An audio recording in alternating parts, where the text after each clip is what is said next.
An unsolved mystery is usually quite chilling, yet sometimes the resolution can be far worse. So from the woman murdered by her alternate personality, to a person raised by a serial killer. Join us.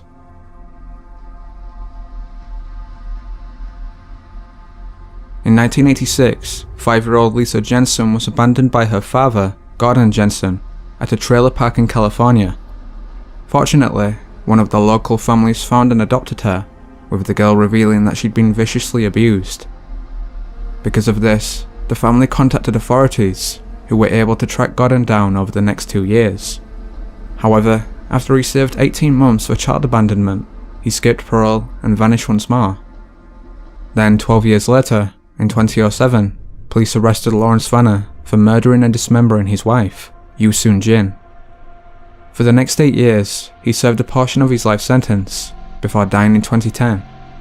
Bizarrely though, fingerprints revealed he was Gordon, and that he wasn't really Lisa's father. This startling discovery led Lisa to launch an investigation into her personal heritage, through which she was able to determine her real name was Dawn Buden, and that she, then an infant, and her mother, Denise, had disappeared in 1981 in Manchester, New Hampshire.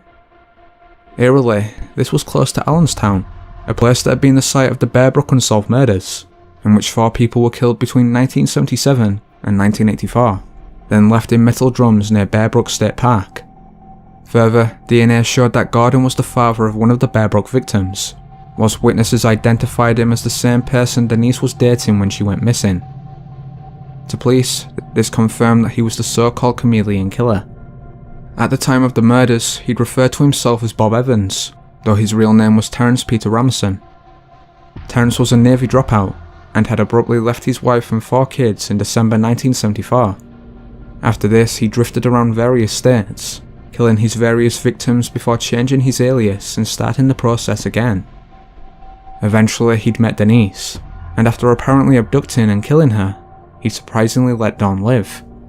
For the next 5 years, Terence had then raised the infant, changed both their names, and finally come to work at the trailer park.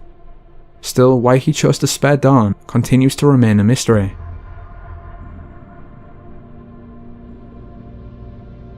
In 1975, 7 days after giving birth at Edinburgh's Hospital for Sick Children, Lydia Patton was told that her newborn son, Gary, had sadly died.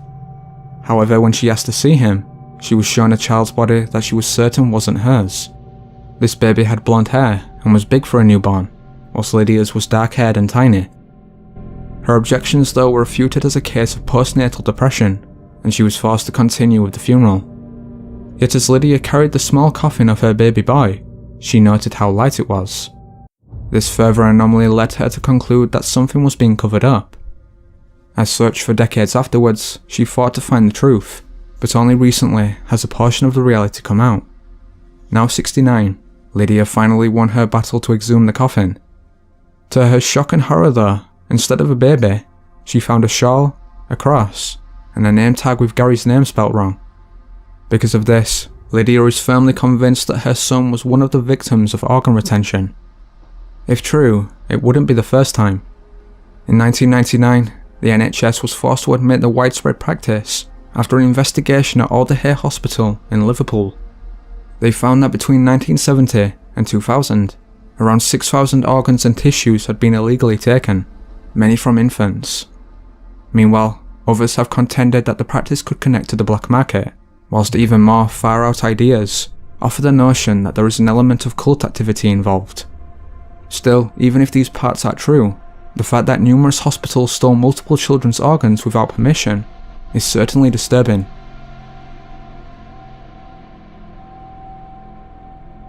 On June 8, 1989, in the quiet Vancouver suburb of Richmond, the body of 44-year-old nurse, Cindy James, was found in the yard of an abandoned house.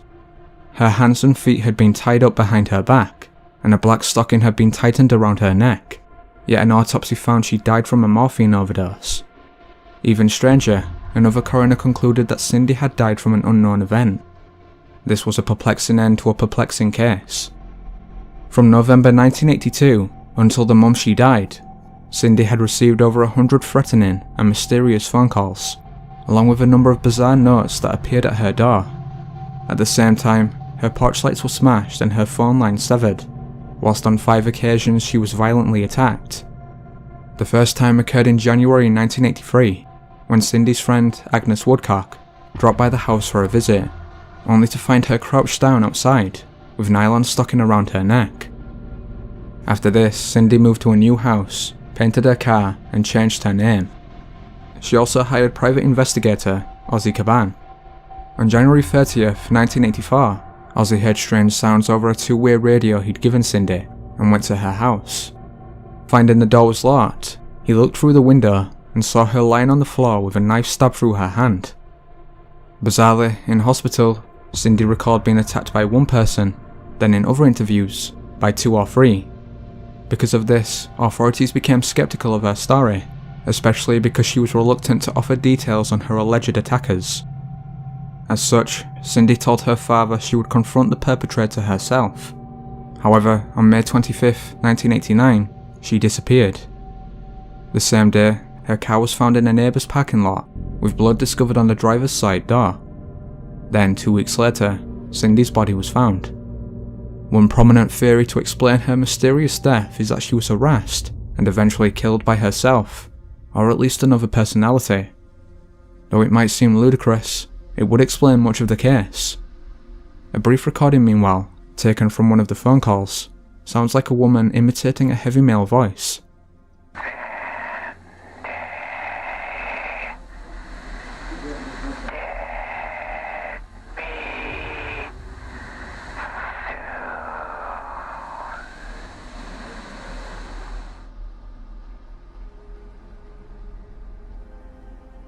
On April 15, 1990, Ray and Marie Thornton were heading out on their routine Sunday drive near Coldwater, Michigan, when a speeding van suddenly accelerated past them.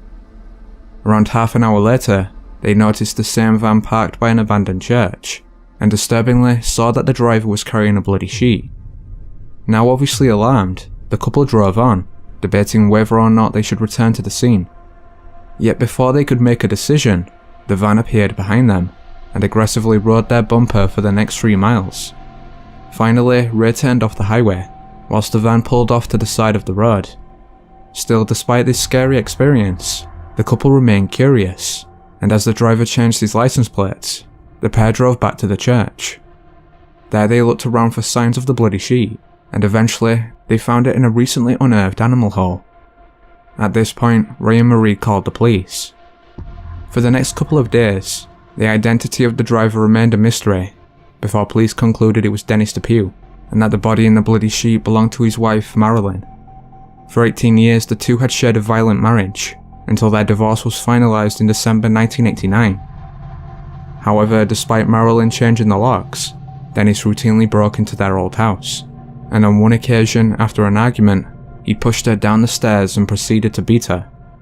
Then, after the eldest of the couple's 3 children, Jennifer, had run to her neighbours for help, Dennis had shot Marilyn, and believing he was alone, had attempted to bury her body by the church, only to be observed by the Thorntons. Still, he remained on the run, and for weeks had evaded police. Concurrent to this, a woman known only as Mary arrived at her home in Dallas, Texas. There she was met by her boyfriend, Hank, who told her he had to leave soon because his mother was sick, and asked her to make him some sandwiches for the trip. Mary then sat down to watch the popular 90s documentary series Unsolved Mysteries, and was shocked to see that Hank was actually Dennis. Immediately she called her friend, who in turn contacted authorities and gave them Dennis's license plate number. Sometime after, state troopers spotted the number and attempted to pull the van over. Dennis still refused to go without a fight, and led police across a 15-mile high-speed chase, until deputies eventually managed to shoot out his back tyres. Still, he wasn't finished, and fired 3 shots at officers, before finally, he turned the gun on himself. So that was 4 creepy mysteries with even more disturbing explanations. I hope you liked it. If you did, be sure to like and subscribe. Thanks for watching, until next time.